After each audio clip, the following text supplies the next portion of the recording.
Muchas gracias, congresista Müller. Gracias, congresista Mantilla. Congresista Müller. Bueno, presidenta, no, al contrario, lo que constato es que el gobierno se da cuenta que no puede imponer, porque para imponer en el Parlamento se necesita votos, y los votos no los tienen, y como no muchas otras bancadas no los tenemos. Entonces se tiene que trabajar mecanismos de consenso y de búsqueda de entendimiento para que los votos puedan permitir modificaciones constitucionales básicas como estas, en donde se va a necesitar, para que lo hagamos lo más rápido posible, 87 votos. 87 votos en un Parlamento como el nuestro indica consenso sin ninguna duda.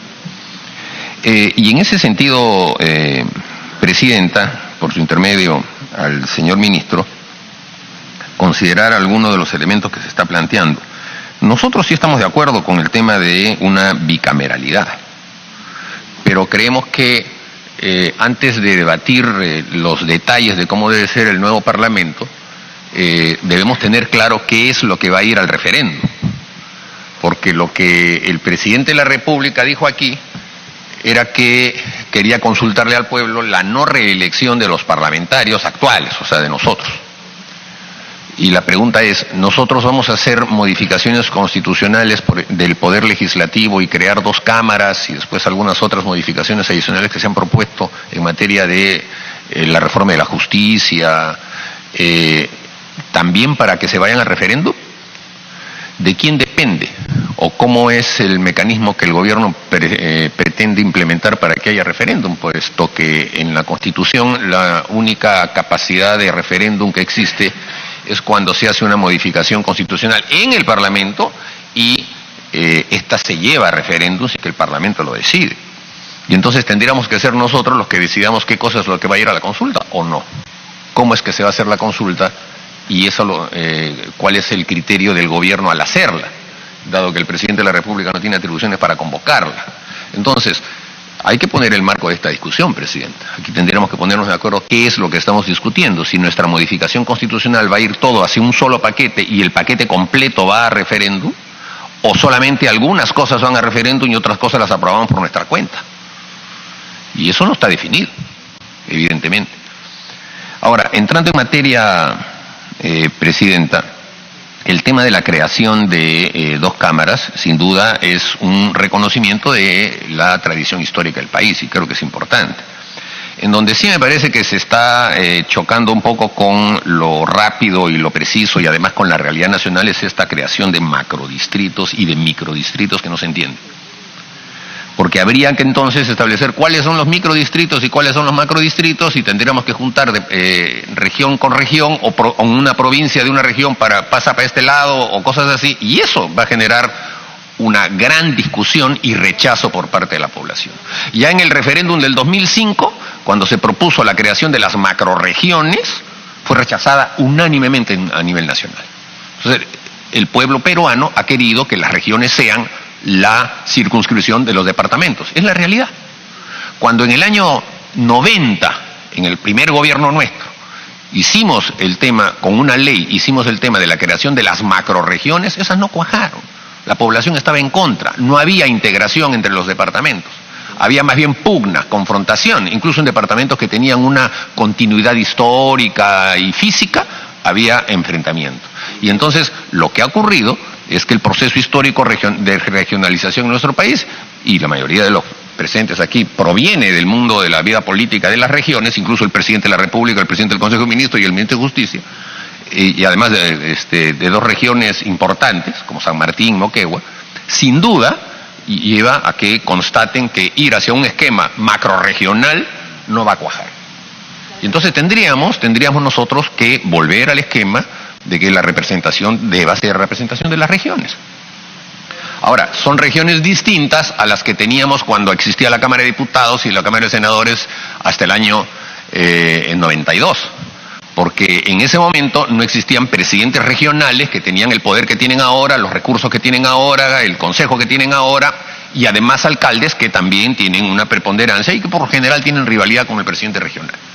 Entonces, con esa realidad en que cada una de nuestras regiones tiene una vida política activa, sólida, firme, fuerte, y con parlamentarios que además también tienen una fiscalización de los que ejercen esos cargos, ir hacia que haya además un senador y un diputado de esa región, lo único que se va a lograr es que la pugnacidad entre ellos con los que están en los cargos se multiplique. Y en realidad la representación política, al ser casi binominal, margine al resto de las fuerzas políticas que hay en nuestro país. O sea, no somos Inglaterra, en donde hay liberales y conservadores. Aquí lo que hay es proliferación de vida política. Es verdad que hay que tratar de aglomerar un poco más. Tenemos 21 candidatos a la alcaldía de Lima y en la mayoría de regiones los candidatos proliferan. O sea, nuestro país es un país pluripolítico, es plurinominal, no es un país binominal. Entonces, forzar, como algunos académicos han buscado en algunas cosas, la uninominalidad o la binominalidad es un absurdo, porque no se puede imponer la teoría sobre la realidad. Y buscar que además el representante al Parlamento sea una especie de microrepresentante distrital, como se dice, ¿no? Que a ver, San Juan del Lurigancho debería tener su congresista, pero entonces es absurdo, es no entender la razón de ser del congresista. El congresista no está para fiscalizar al alcalde solamente y circunscribirse a un distrito, porque en ese caso tendríamos que tener 2.000 congresistas, uno por distrito, mínimo. Y esa uninominalidad no funciona en un país como el nuestro, que es un país pluricultural, que es un país de distinta raigambre histórica, distinta comprensión y evidentemente incluso étnicamente diverso. Entonces, somos un país que necesita la representación proporcional. Eso ha sido siempre en la historia del Perú. Y las representaciones proporcionales no pueden suponer ni macrodistritos ni microdistritos, sino representaciones regionales. Entonces, lo pertinente sería que la Cámara de Diputados sea la Cámara que represente a los pueblos, es decir, a las circunscripciones, de manera plural. Pero para que sea de manera plural, se va a tener que aumentar el número de representantes. Porque una de las cosas que ha pasado aquí, por ejemplo, y lo dijeron algunos en el debate inicial que teníamos en este Parlamento, es que el hecho de restringir el número de parlamentarios y después llevar hacia los distritos plurinominales ha llevado a que un partido político que obtuvo 31% en la primera vuelta haya tenido casi el 80% de los parlamentarios, que es el caso de Fuerza Popular. Ahí hay una distorsión, sin duda alguna. Pero esa distorsión está motivada por el hecho de que no existe una compensación de carácter nacional. Es decir, un Senado que se hubiese elegido un distrito nacional único hubiese tenido la proporcionalidad del voto.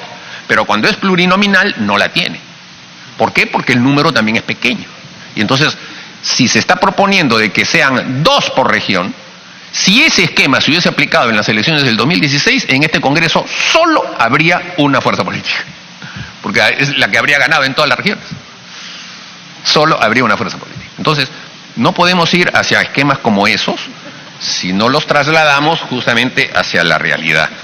Y por eso, cuando se propone, por ejemplo, un Senado de 30, eso va a ser indefectible. Aquí somos casi 30 ya. El Senado sería de este tamaño. Sería un cenáculo en un país de 31 millones de habitantes. Sería un cenáculo.